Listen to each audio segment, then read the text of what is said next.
जय बोलो महावीर स्वामी की या बोलो महावीर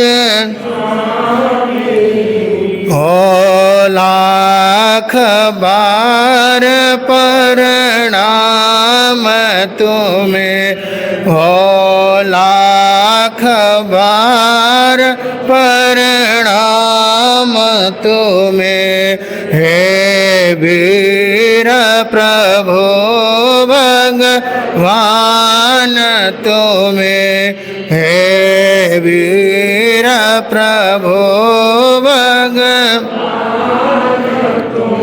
मुनि दर्शन मुक्ति गामी की मुनि दर्शन मुक्ति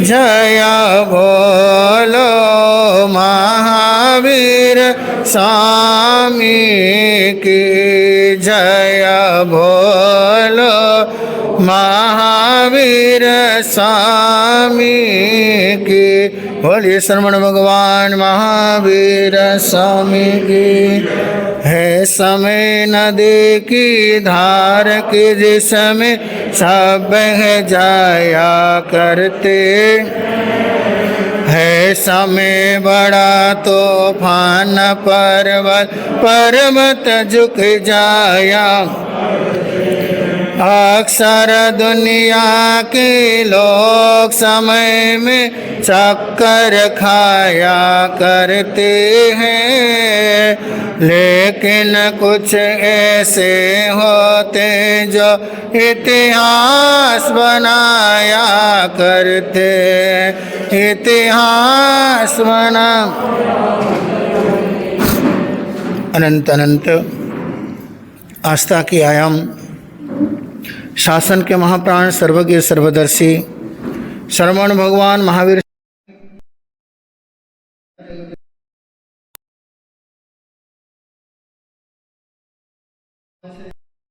कोटि से नमन।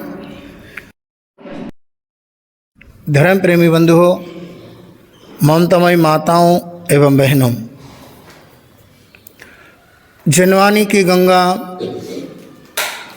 आपकी इस नगरी के अंदर बह रही है और कि आप लोग डुबकी लगा रहे हैं। बड़े पुण्यशाली आप लोग, बड़े भाग्यशाली आप लोग। जिनवानी सुनने का सुअवसर आप सबको प्राप्त हो रहा है, इसलिए पुण्यशाली भाग्यशाली आत्माएं हैं जो प्रतिदिन जिनवानी सुनने का लाभ आप सबको प्राप्त हो रहा है। उसी संदर्भ में आप सुनते हुए आ रहे हैं कि रिश्तों के अंदर कैसे मिठास घोले, रिश्तों के अंदर कैसे प्रेम और प्यार रहे, घर में बड़ों के प्रति प्रार्थना हो, समान वालों के प्रति प्रेम हो और अपनों से छोटों के प्रति वात्सल्य की भावना हो। बंधु, जिस घर के अंदर ये तीनों चीज़ है वो घर आजकल का समझ लो स्वर्ग है। ऊपर का स्वर्ग तो मरने के बाद मिलेगा, लेकिन जीते जी हम अपने जीवन को, अपने परिवार को स्वर्ग बना के जीना है। बंधु, स्वर्ग का सुख तभी मिलेगा जब घर के अंदर शांति हो, घर के अंदर प्रेम हो, घर के अंदर अपनत्व के भाव हो, तभी क्या है हमारा घर स्वर्ग है। बंधु, घर को स्वर्ग बनाने के लिए आप लोगों ने सुना कि बड़ों का सम्मान होना चाहिए और देवरानी जेठानी के अंदर प्रेम होना चाहिए और सास बहू के अंदर प्रेम होना चाहिए। तो आज हम सुनेंगे कि भाई भाई का रिश्ता क्या है। बंधु, भाई भाई का रिश्ता ये खून का रिश्ता है। बंधुओं, भाई भाई का जो रिश्ता है ये प्रेम का रिश्ता है। बंधुओं, जब भाई से बड़ा मित्र नहीं और भाई से बड़ा दुश्मन नहीं।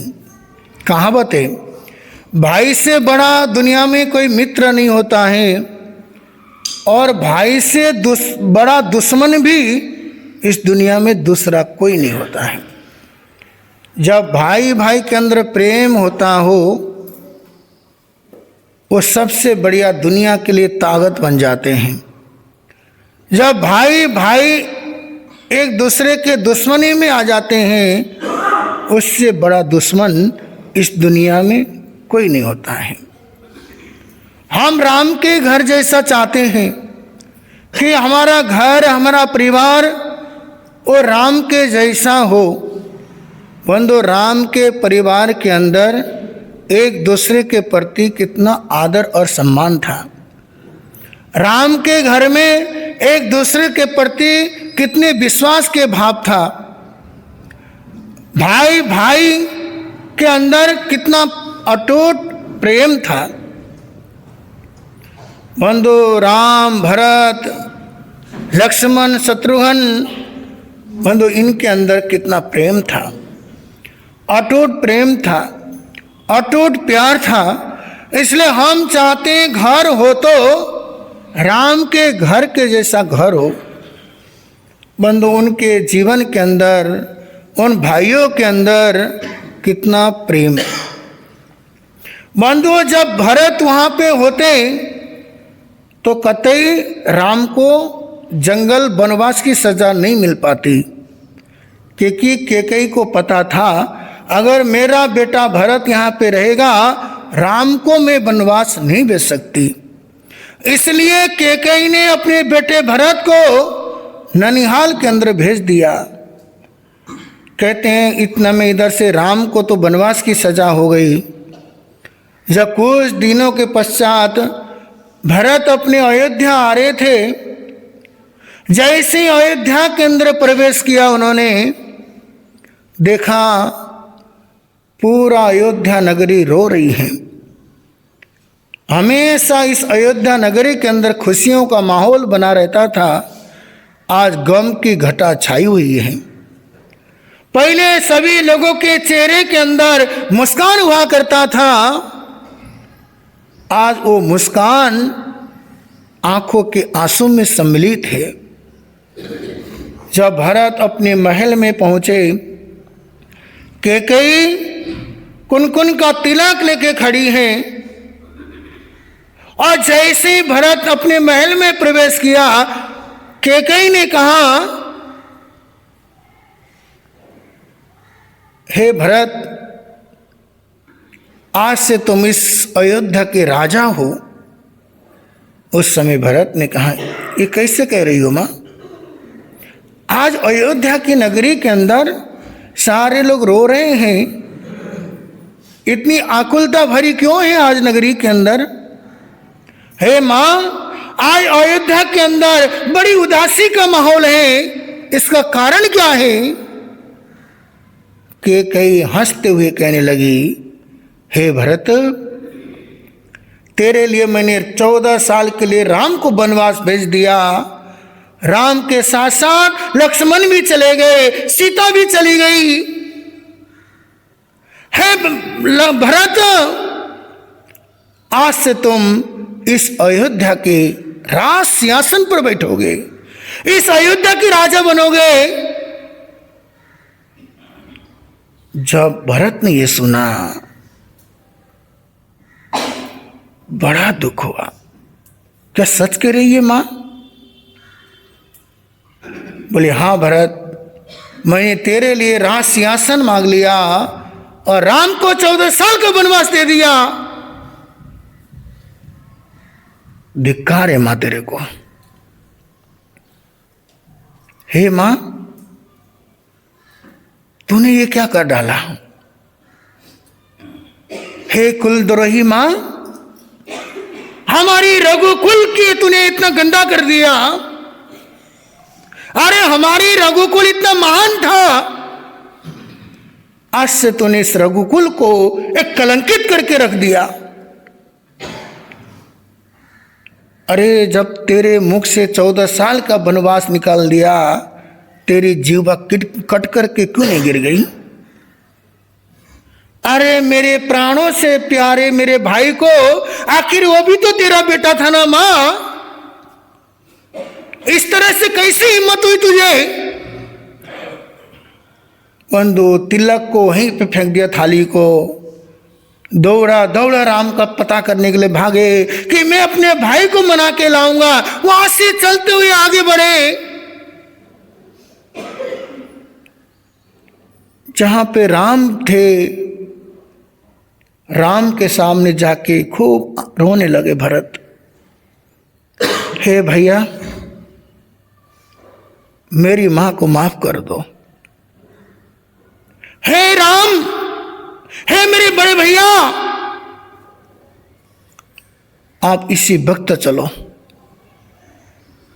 राम कहते नहीं, पिता की वचन का पालन भी करना है भरत।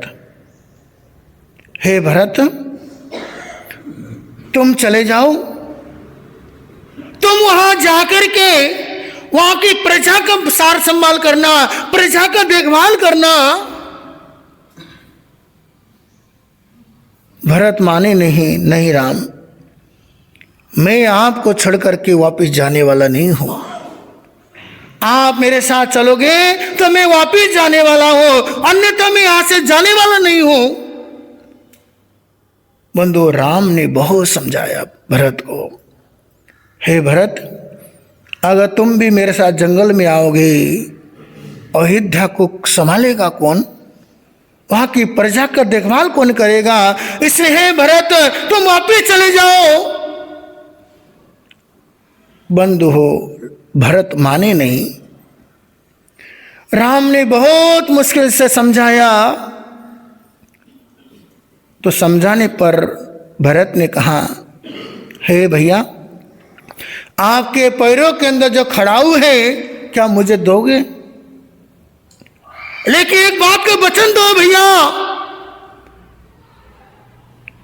अगर 14 साल में एक दिन भी ज्यादा हो गया तो मैं अग्नि में प्रवेश कर जाऊंगा। भरत इस दुनिया में नहीं रहेगा। राम ने वचन दिया, ठीक है भरत, 14 साल पूरे होते ही मैं जरूर अयोध्या आऊंगा, एक दिन की देर नहीं करूंगा। बंधु हो, ये था भाई भाई के अंदर प्रेम।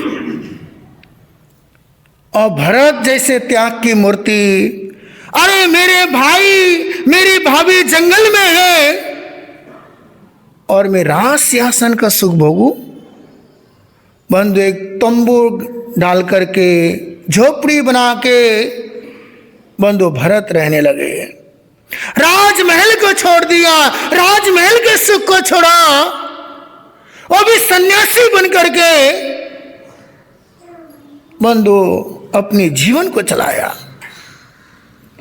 खड़ाऊ को राजगद्दी पर रख दिया। मैं राज सत्ता नहीं चला रहा हूं, ये मेरे भैया राम सत्ता चला रहे हैं। ऐसी सत्ता का मुझे क्या करना जो मेरे भैया को 14 साल के लिए वनवास भेज दिया हो। ऐसी राज सत्ता मुझे नहीं चाहिए जब मेरे भैया 14 साल के लिए वनवास में गए हो।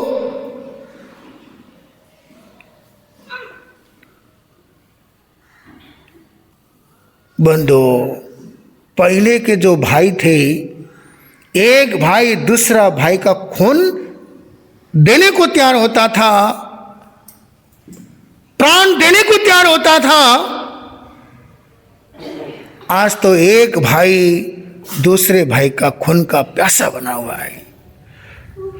भाई के लिए जीते थे, पहले के जो भाई होते थे, भाई के लिए जीते थे, भाई के लिए मरते थे।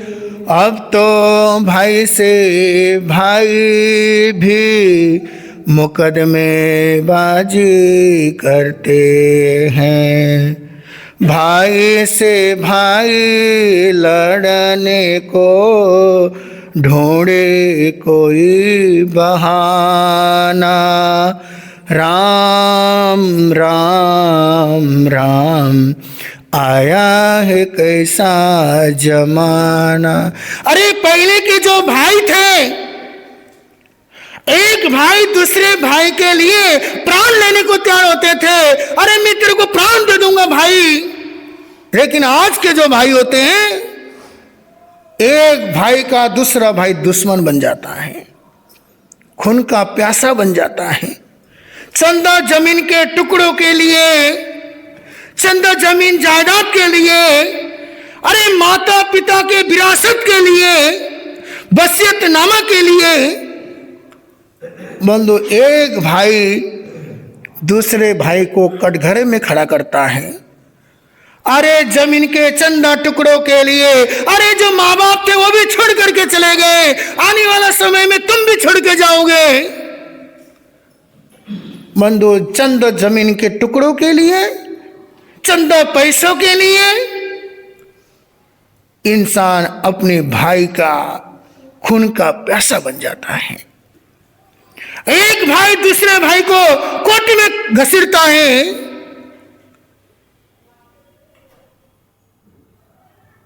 बंधु आज हम देखते हैं बंटवारा के 8 बाई 8 कमरों के लिए भी कोर्ट में केस चल रहे हैं। 100 गज के जमीन के लिए भी केस चल रहे हैं। एक छोटी सी दुकानों के लिए भी आज कोर्ट में दोनों भाइयों के केस चलते हैं। अरे बड़ा दिल दिखाना चाहिए। अरे भाई तू ले ले, क्यों कोर्ट में चल रहा है? अगर एक भाई चाह रहा है कि ये मेरे को मिल जाए, एक भाई को उधार तो दिखा के कहना चाहिए अरे भाई ले जा। ऐसे झगड़ा करके क्या फायदा? कोर्ट कचहरी के चक्कर खा के क्या फायदा? बंधुओं, भाई भाई के अंदर प्रेम क्या होता है उस राम भरत और लक्ष्मण से सीखो। आज हम रामायण तो देखते बहुत है, लेकिन उसमें से सीखते कुछ नहीं है। हर साल रामायण को देखते हैं, लेकिन रामायण के सीरियल में से हम कुछ सीखते नहीं है।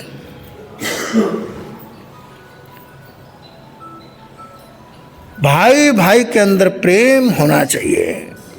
भाई भाई का जो रिश्ता है ये प्रेम का रिश्ता है। जब महाभारत का युद्ध, रामायण का युद्ध हुआ, जब राम और रावण का युद्ध हुआ, रावण मृत्यु शैया पर पड़ा है। रावण अंतिम सांसें गिन रहा है। राम ने अपने भाई लक्ष्मण को बुलाया पास में। हे लक्ष्मण, जाओ रावण के पास, उससे कुछ सीख करके आओ, कुछ ज्ञान लेकर के आओ। हे लक्ष्मण, रावण अंतिम सांसें गिन रहा है, मृत्यु शैया पर पड़ा है। हे वीर लक्ष्मण, चले जाओ, उस रावण से कुछ शिक्षा को ग्रहण करके आओ, रावण से कुछ ज्ञान सीख करके आओ। लक्ष्मण ने जब सुना, लक्ष्मण जाने को तैयार नहीं हुए। राम ने फिर कहा, लक्ष्मण देर हो जाएगी नहीं तो। रावण का जो शरीर है मृत्यु शैया पर है। जैसे दिए में से तेल खत्म हो जाता है, दिया टिमटिमाने लग जाता है, ऐसे ही रावण कभी भी खत्म हो सकता है, उसके श्वासें कभी भी निकल सकती है। इसलिए वीर लक्ष्मण देर मत करो, इससे भक्त चले जाओ। भैया राम, आप ये क्या कह रहे हैं? रावण हमारा दुश्मन है ना, आप दुश्मन के पास कुछ ज्ञान लेने के लिए भेज रहे हो। लक्ष्मण, रावण दुश्मन तब तक था जब तक युद्ध के मैदान पे डटा हुआ था। अरे रावण तब तक हमारे लिए दुश्मन था जब तक वो युद्ध के मैदान में था। अब तो उसके पास न तीर है, न कमान है, न हथियार है, और मृत्यु शैया पर पड़ा है। ऐसे भी भैया रावण हमारा दुश्मन थोड़ी ना था, उसकी बुराइयों से हमारे को दुश्मनी थी। रावण के अहंकार से हमारा दुश्मनी था, रावण के बुरे आचरणों से हमारी दुश्मनी थी। रावण हमारा दुश्मन नहीं, उसकी जो बुरी आदतें हैं उससे हमारी दुश्मनी थी। लक्ष्मण, रावण को तो तुम सामान्य समझ रहे हो, रावण सामान्य नहीं है। हे वीर लक्ष्मण, रावण जैसा ज्ञानी नहीं हुआ, रावण जैसा बलशाली नहीं हुआ, और रावण जैसा राजनीति और रावण के जैसा धर्म नीति किसी के पास नहीं है। रावण के जैसा पंडित, रावण के जैसा विद्वान दूसरा कोई नहीं हुआ। हे भैया लक्ष्मण, जिस रावण को तुम सामान्य समझ रहे हो, अरे रावण से जैसा शक्तिशाली गुरुदेव पधार रहे हैं, पधारो। श्री अचल मुनि जी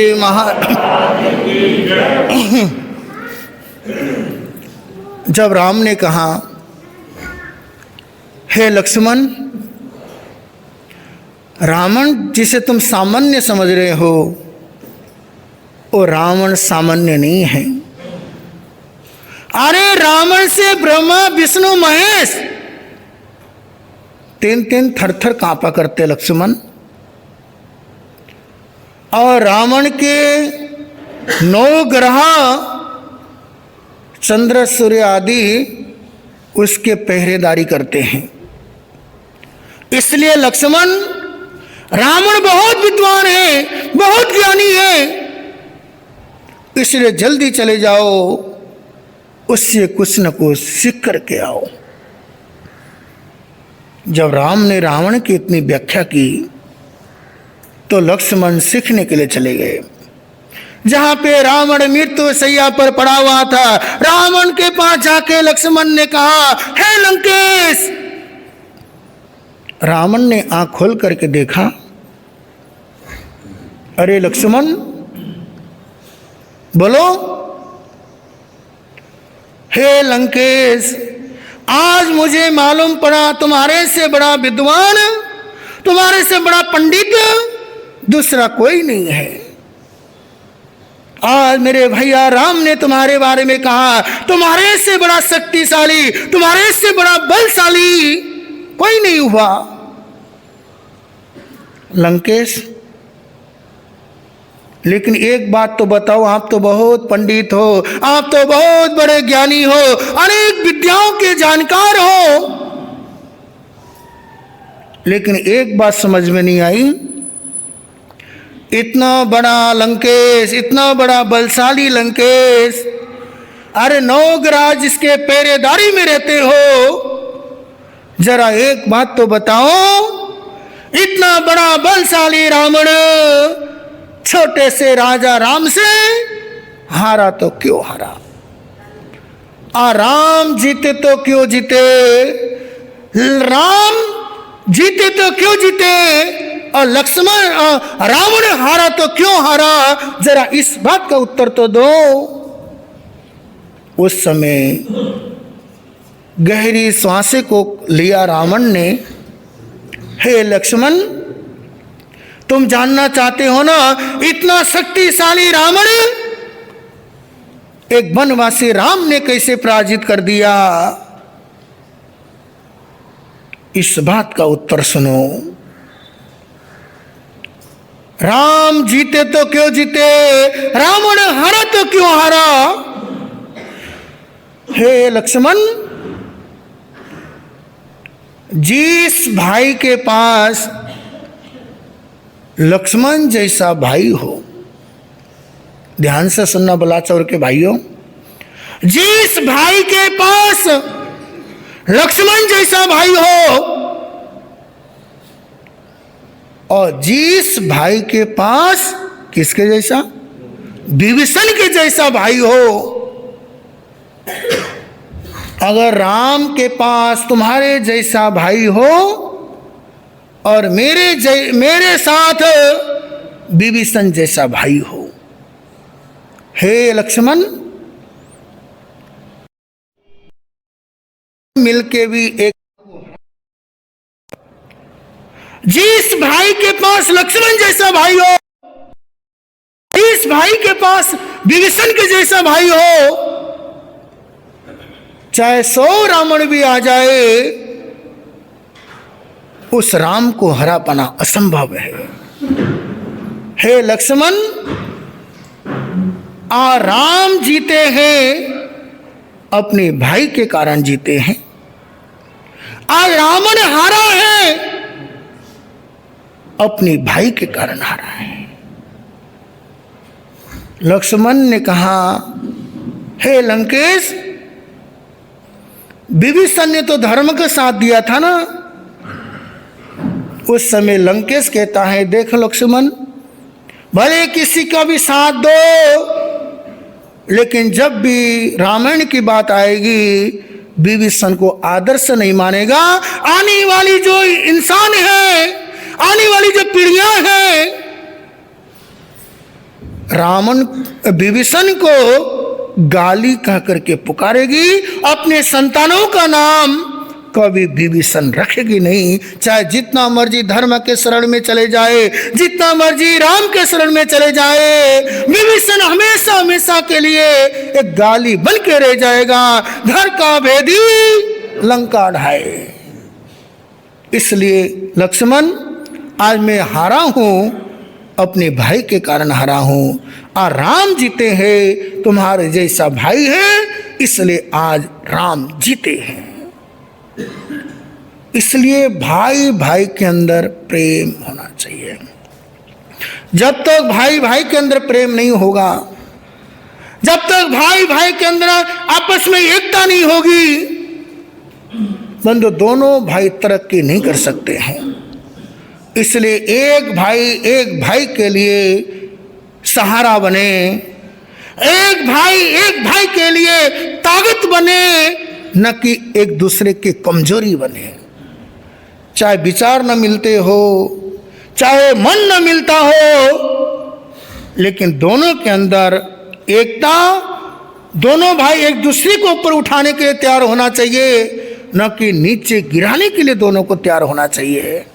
इसलिए भाई भाई के अंदर प्रेम है, समझ लो हमारा जीवन वास्तव में खुशहाल है, वास्तव में सुखी है। इसलिए भाई भाई का जो रिश्ता है ये प्रेम का रिश्ता है। हम राम लक्ष्मण और भरत से सीखिए कि क्या प्रेम होना चाहिए।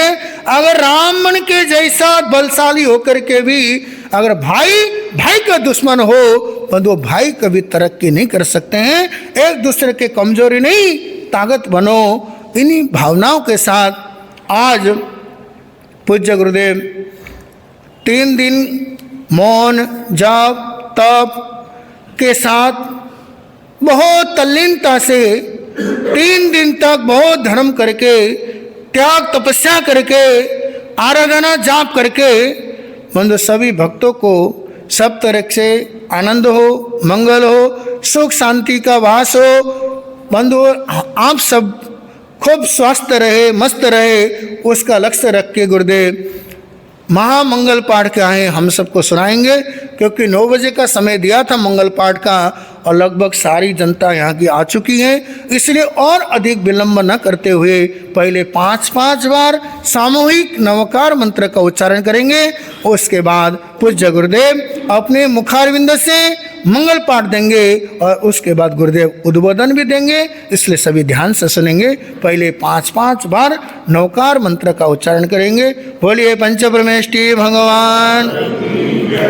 नमो अरिहंतानां नमो सिद्धानां नमो आयरिहानां नमो उभयानां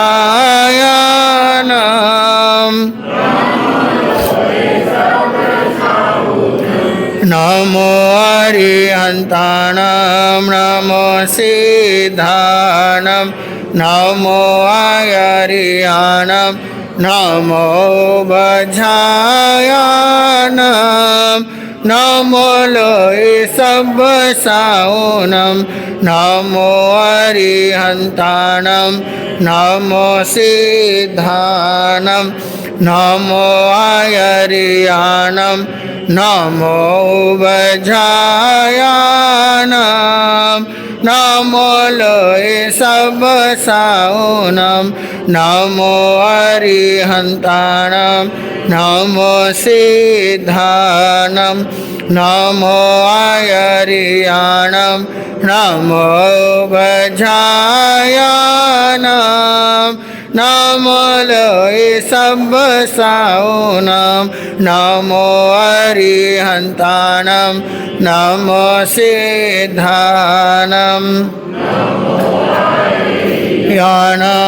नमो उभयानां नमो लोय सब्बसाओनं एष पंचनमोकार सब पापनाशनो मंगलानं च सब्बेसिं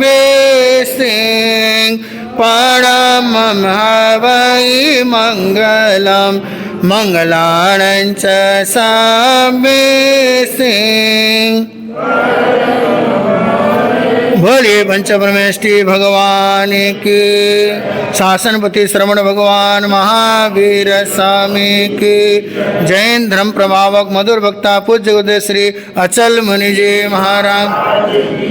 हाँ, आपके बलाचौर में हम 17 तारीख को आए थे। होली चातुर्मास ने आपने यहाँ पे रोक लिया, लेकिन आप लोगों ने होली चातुर्मास में भी चातुर्मास वाली रौनक लगाई। बहुत सारे भाई बहन कह रहे थे महाराज ऐसी रौनक तो पर्यूषण में ही होती है जो अभी चल रही है।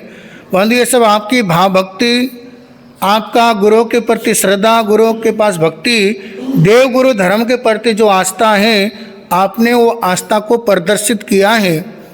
और 14 साल के लिए हम आए थे और लगभग 14 दिन और 14 साल के लिए हमारी छुट्टी, क्योंकि क्या कहते हैं, बलाचौर वाले बाहर तो आएंगे नहीं बुलाने के लिए। बलाचौर वाले खक्का खासियत है, बाहर तो कहीं आएंगे नहीं, न विनती करने आएंगे न बुलाने आएंगे। 14 साल के लिए 14 साल के बाद आए और आने वाले 14 साल भी शायद, हाँ जी कोमल जी, आने वाले 14 साल भी क्या है लग सकते हैं। इसलिए बंधुओं, आसपास साधु संत आए, आपसे कि हम सुझाव देते हैं, युवा पीढ़ी बहुत है, जब भी आसपास क्षेत्र में साधु संत हो बंधु, वहाँ पे विनती करना जरूर जाना चाहिए। जैसे रोपड़ में कोई साधु संत आते हैं या नवासर, बंगा, जलंधर, इधर कोई भी साधु संत आते हैं, साधु संतों के पास विनती करना जरूर जाना चाहिए। क्योंकि साधु संतों का मन तभी बनता है जब आप लोग विनती करने जाएंगे, नहीं तो साधु संत बाईपास में निकल सकते हैं। क्योंकि जब तक आप लोग जाके विनती नहीं करेंगे, अगर किसी साधु का मन आने का नहीं है बलाचौर में, अगर आप लोग विनती करने जाओगे, वो मजबूरन आपके क्षेत्र में आएगा वो संत। इतना अच्छा साटाकारी क्षेत्र है, सब तरह से अनुकूल है, आपके अंदर इतने धर्म के भाव हैं बंधु, लेकिन कमी एक ही है, 99 आपके यहाँ पे गुण है, एक ही अवगुण है कि आप कहीं जाते नहीं हो और आप एक्सेप्ट भी करते हो, महाराज हमारे अंदर ये है। बंधु, इसको थोड़ा रीति को बदल दो, जो भी प्रथा होती है उसको बदलना हमारा काम होता है। इसलिए जरूर बंधु इस प्रथा को बदल दीजिए कि साधु संत अपने आप मान या न मान, मैं तेरा मेहमान, ऐसे तो हर कोई आता है, लेकिन आपस में आप जाओगे विनती करने तो साधु संत क्या है वो आपके बलाचौर में आएगा। क्योंकि आपके यहाँ तो गंगा बह रही है, तो हरिद्वार भी आता है, ऋषिकेश भी आता है, जीटी रोड में बैठे हो, हाईवे रोड पे बैठे हो, साधु संत तो नहीं भी आने वाला होगा, उसको भी आना पड़ेगा यहाँ पे। तो इसलिए ज़रूर आना जाना क्या है, जब तक चौमासे में जाओ, कहीं आसपास में क्षेत्र आते वहाँ जाओ, इससे क्या है साधु संत की यादें भी जुड़ी रहती हैं और साधु संत को भी लगता है कि भाई बलाचौर गए थे, वहाँ के समाज आया हुआ है। बंधु ऐसे क्या है, जरूर आप इस भावना रखो। आप लोगों ने बहुत क्या है सेवा की है, खूब भक्ति की है, और बिहार कब होगा वो तो गुरुदेव घोषणा करेंगे। तो इसलिए चातुर्मास करने तो आए नहीं है, लेकिन होली चातुर्मास तो दे ही दिया हमने, तो इसलिए अब गुरुदेव का मंगल पाठ होगा। सब आंख बंद करके बिल्कुल कमर को सीधा करके जरूर ध्यान के मुद्रा में तल्लीनता के साथ बंद हो।